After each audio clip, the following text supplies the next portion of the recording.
မင်္ဂလာပါကျွန်တော်ရဲ့ channel ကနေကြိုဆိုပါရစေဒီနေ့အတွက်ခွန်အားဖြစ်စေမဲ့အဖိုးတန်စကားလက်ဆောင်လေးတွေကိုအတူတူနားဆင်ကြည့်ရအောင်အချိန်ကောင်းကိုပဲထိုင်ဆောင်နေမယ်ဆိုရင်မင်းရဲ့တဘဝလုံးဟာအလားအဖြစ်သွားလိမ့်မယ်ဘာမှလည်းထူးလာမှာမဟုတ်ဘူးဘဝကိုမြင့်တင်ခြင်းတယောက်တည်းရှောက်ရမယ့်လမ်းကိုလည်းအသားကျအောင်ကြိုးစားပါမင်းရဲ့စိတ်အေးချမ်းမှုအတွက်သူတို့ကိုခွင့်လွှတ်လိုက်ပါအဲ့ဒါကမင်းကိုတစ်ဆက်လောက်ပို့ပြီးစိတ်ပေါ်ပါသွားစေလိမ့်မယ်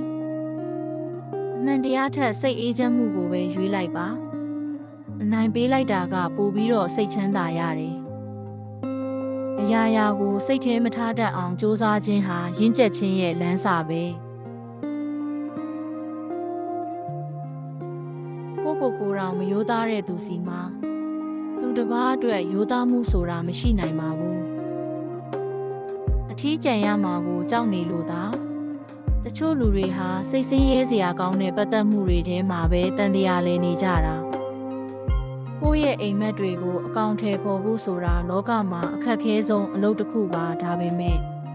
အကြောင်းပြချက်ပေးပြီးညှဉ်းညူနေဖို့ကတော့အလွယ်ဆုံးပါပဲ